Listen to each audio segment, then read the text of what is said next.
Hello and welcome to Faithfully Stampin' with Jennifer Helm. I am Jennifer Helm, the Faithful Stamper and an independent demonstrator with Stampin' Up!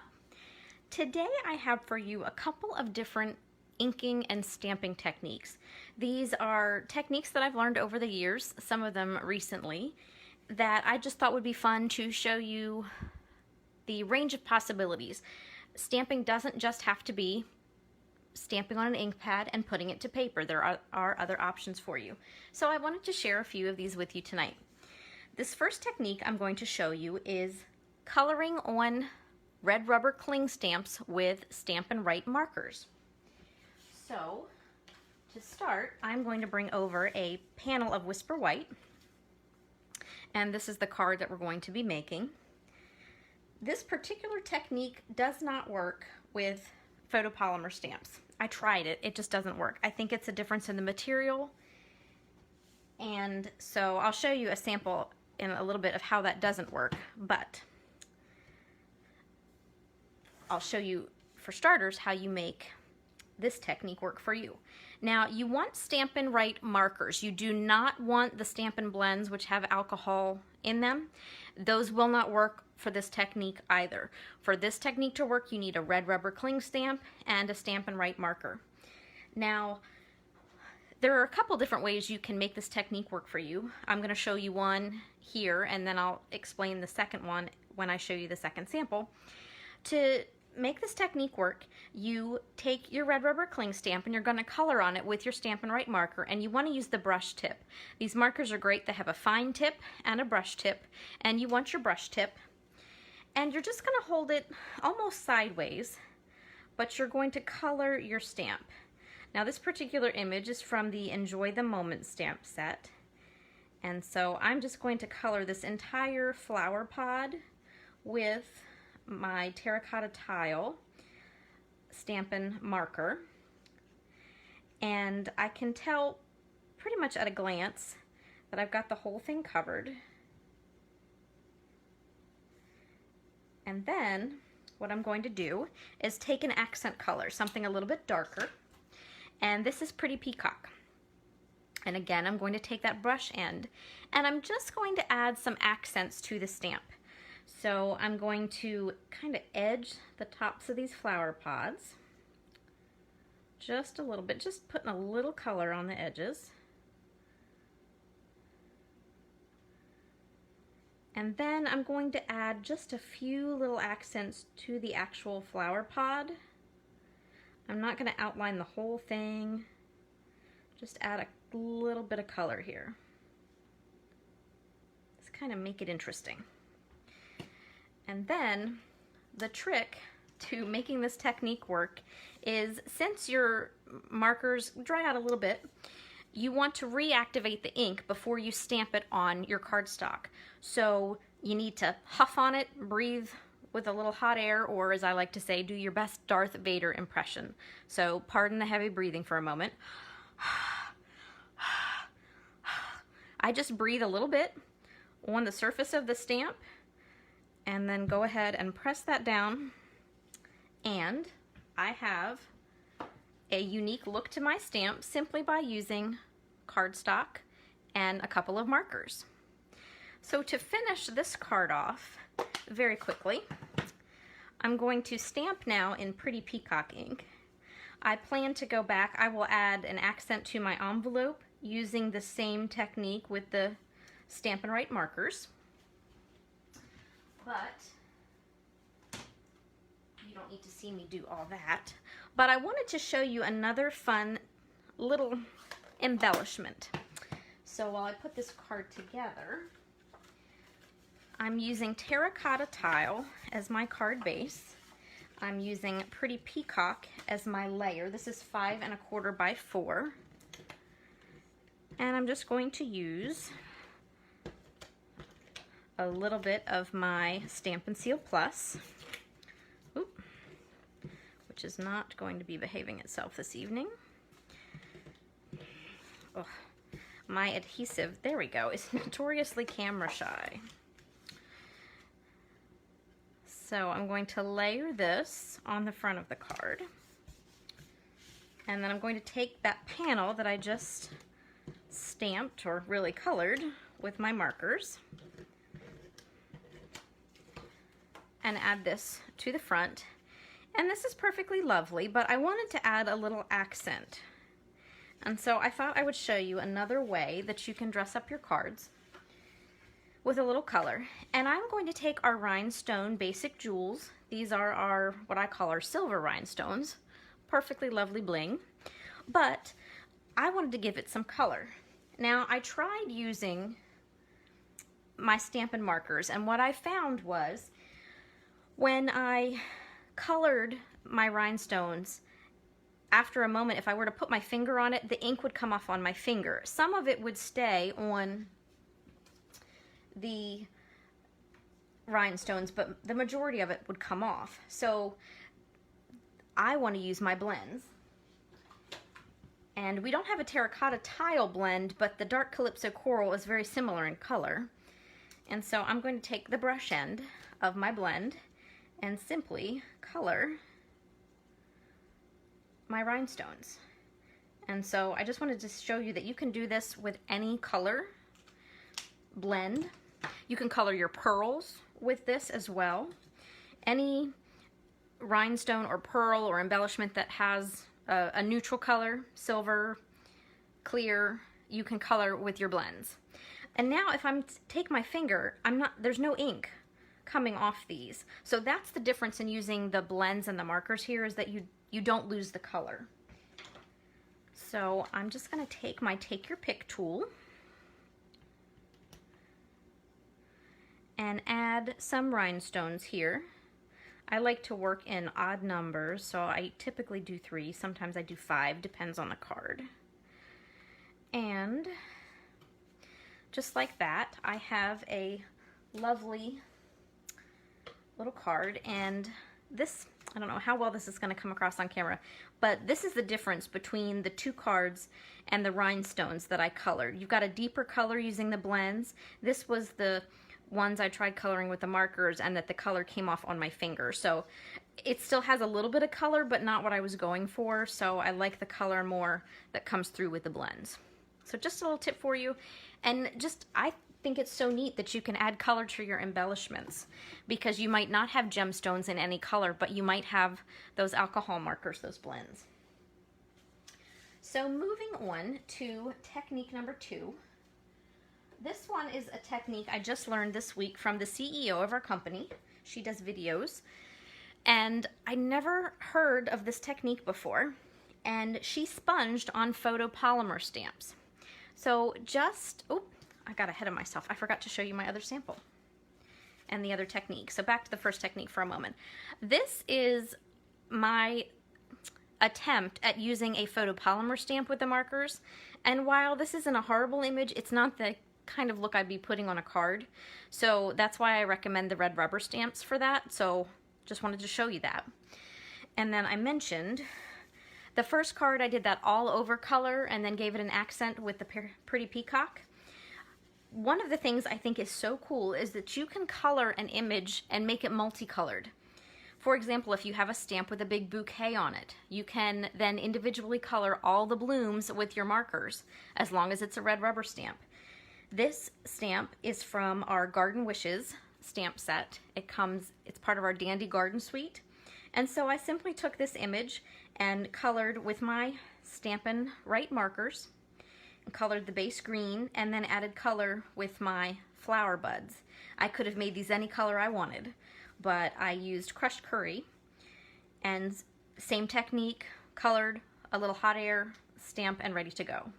So I just wanted to show you the 2 different options you have with that technique. And now we'll move on to this second technique, which is sponging on photopolymer stamps. So the photopolymer stamps are our clear stamps. So you need a little cushion underneath. And I have a stitched rectangle here that I'm going to use for the front of my card. And you can see here that this is 2-toned. The top of the pineapple and the base of the pineapple. And so I'm going to show you how to do that. You need coordinating colors. For example, I'm going to use Daffodil Delight to start with on my pineapple, but then I am going to accent it with Mango Melody. So there's one key piece to this technique. So I've got my clear photopolymer stamp on a block. I'm going to stamp just a little bit. I'm not going to load up too heavy on the Daffodil Delight ink, my overall color. And then I'm going to rock this stamp. And this sounded funny to me because I thought, how can you rock a flat stamp? But it actually works. So just take a piece of scrap paper and rock your stamp side to side. Don't press it down. Just kind of rock it a little bit and take some color off the edges. And now I'm going to take Mango Melody, which is a slightly deeper color, and I'm going to use a sponge dauber and just tap my ink pad. One of the things I love about the photopolymer stamp is since they're clear, you can see through the image. So I'm going to just dab the Mango Melody ink right on, and you can probably see I'm darkening the edges. So you can go as light or as heavy as you want with your ink. And now I'm going to repeat that huffing process that I did on the first technique. That's the key in all three of these. And then, turn this around. I'm just going to press this down. And you can see I've got darker colors around the stamp. You'll really be able to see it here in a moment with the second layer, which is the top of my pineapple. So I'm going to repeat the same process. I thought about using two brown colors for the top of the pineapple, but I thought the brown and the green gave you a really good look at this technique. So I'm using cinnamon cider and just jade for the top of my pineapple. So I'm going to stamp overall in cinnamon cider. And then again, I'm going to rock the stamp on a piece of scrap paper. I think I'm going to do it twice. And now I'm going to come back with my Just Jade sponge dauber. And if you have a difference in colors, for example, I wasn't too worried with the Daffodil Delight and the Mango Melody, but since I used the cinnamon cider and now I'm switching to Just Jade, I'm going to focus my dauber in the one corner. There really, I don't believe, will be any modeling of the color, but that way I'm kind of playing it safe. Trying to show you a little better. There we go. So again, just dab your color on. You could really go all over. I'm going to get a little more on the edges. And again, with the photopolymer stamp, I can really see what I'm doing. And then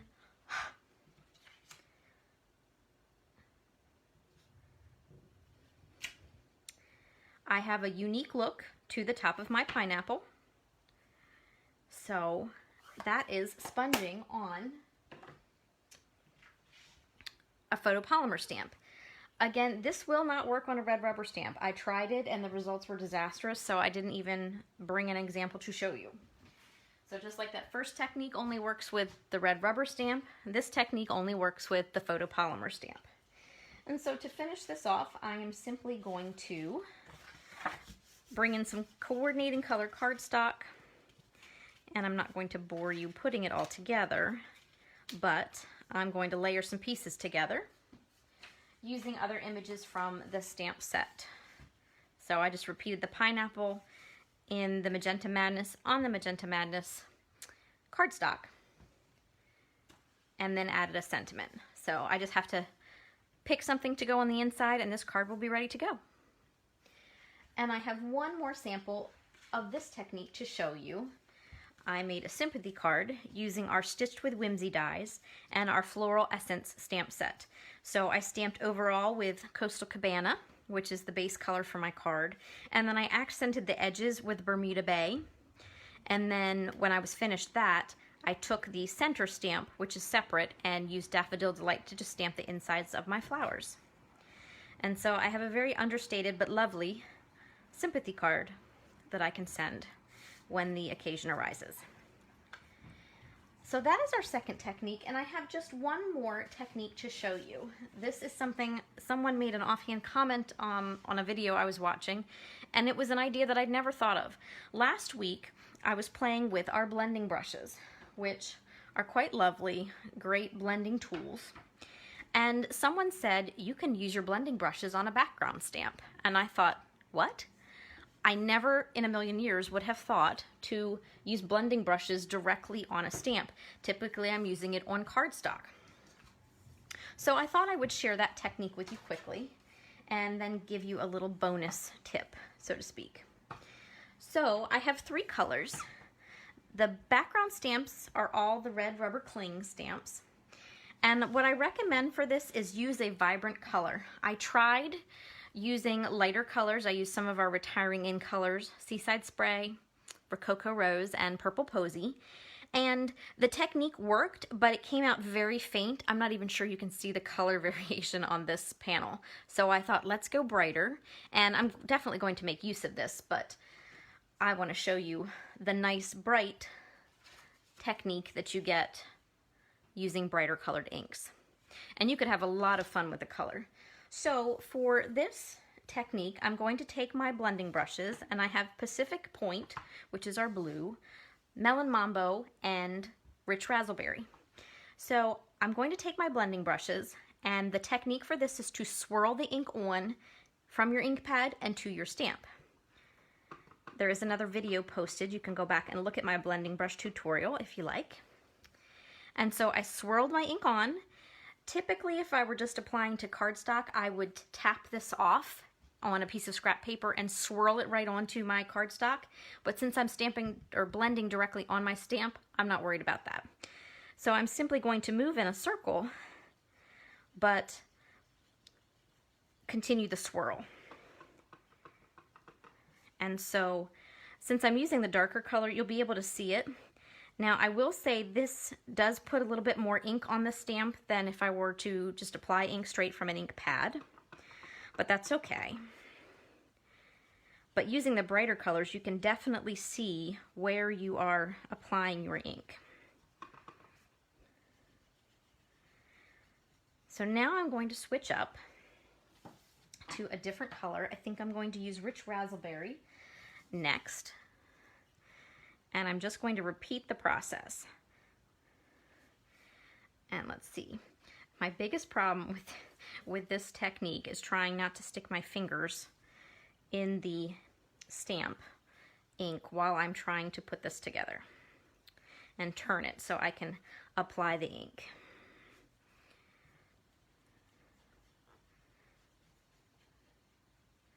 And you can overlap the colors if you want, a little bit or a lot.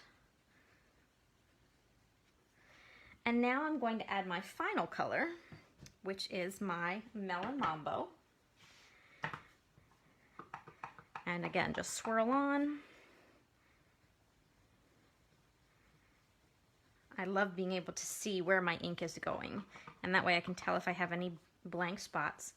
The only trick with cleanup is because you're applying a little bit more ink than you normally would, it'll take you a little bit longer to clean the stamp. You might want to get a wet paper towel and lay it on the stamp, or I've even peeled this off and run it under water and then let it dry.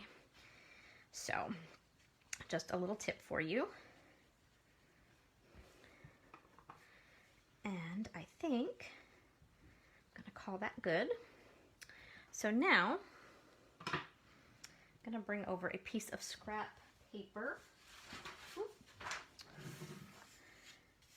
so I don't muck up my surface, and then a Whisper White panel. This is 5 1/4 by 4. And again, here's that key thing. I'm going to put a little hot air on this to make sure that ink is nice and moist.